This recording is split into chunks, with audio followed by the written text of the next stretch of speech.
Hi everybody, welcome back to Iron Crane Dojo. Bill McCabe here, and I'm going to pick up where I left off with the last video.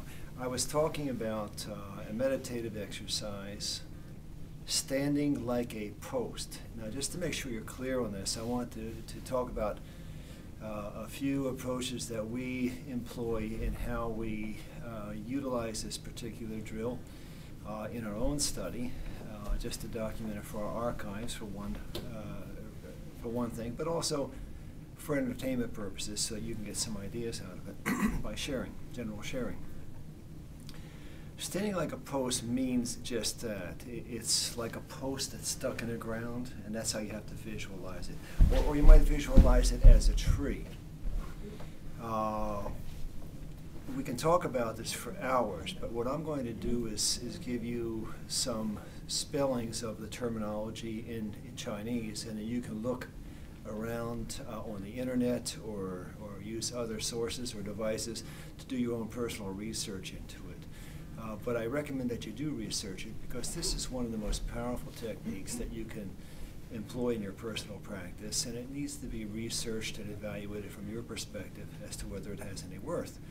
So standing like a post, in Chinese, there's two ways that it's romanized. Zhuang, J-U-A-N-G, is one of the ways. So if you do a search for Zhuang on the internet, you'll find various text articles that talk about it at length. Or you might find a book somewhere in a bookstore or a used bookstore that will be internal techniques referring to standing like a post. The other way it's romanized is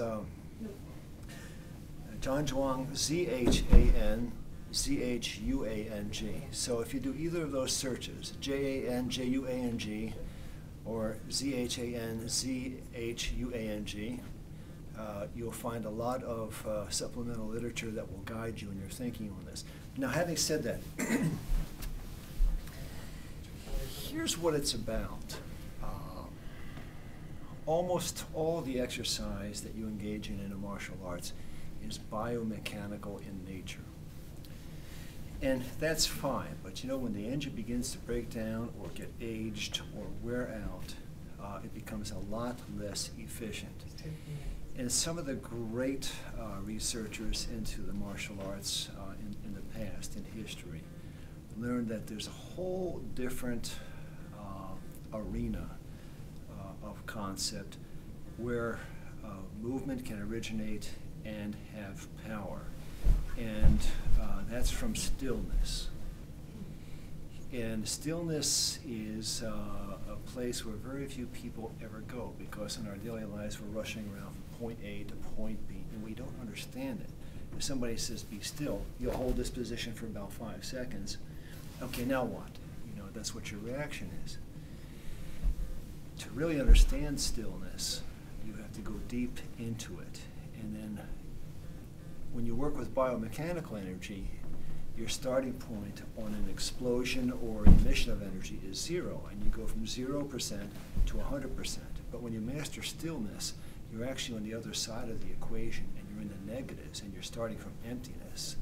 And you can go as far back into emptiness as you can take it. You know, as you get more and more skills in the internal area, and you get a deeper understanding of stillness and emptiness, you could take your battle line far into that deep empty space before it even reaches 0.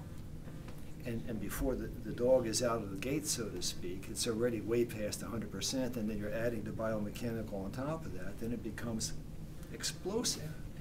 So the people who understand this just have explosive energy, and it looks like they're hardly moving. Now you can go on YouTube, and you could research Tai Chi explosive energy or internal arts energy or the secret energy of the internal arts, and you can see all kinds of people, and it will manifest in different ways.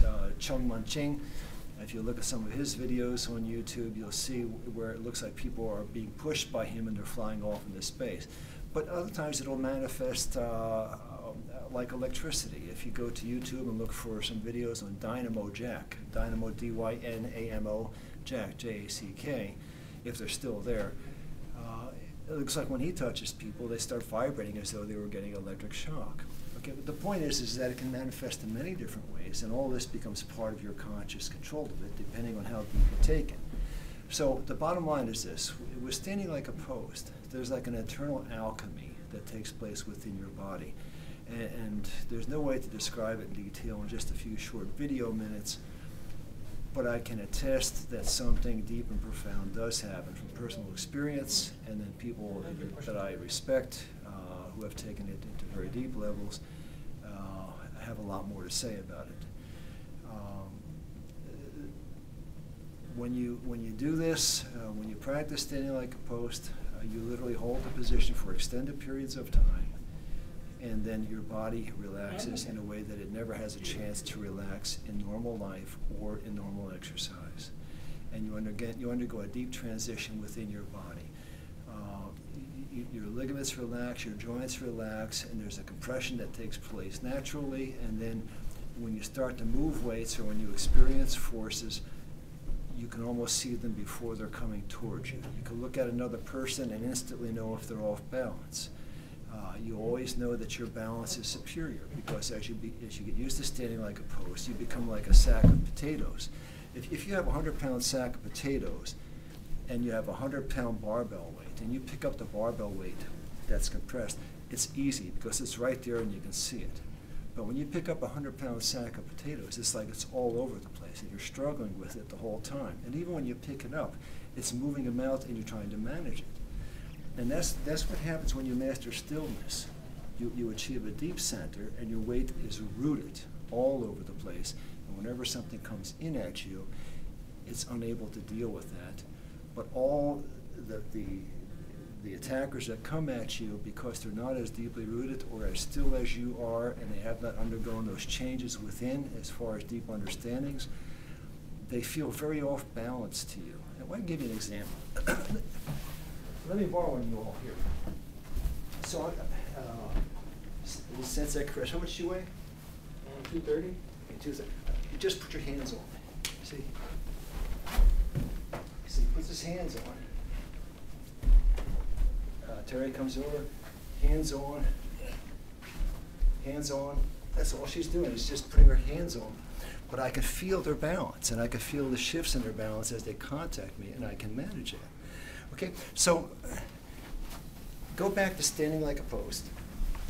Thank you both. I appreciate it. Take a deep look at that exercise. Read everything you can. Over time, I will talk some more about this, and I'm going to show you some of my own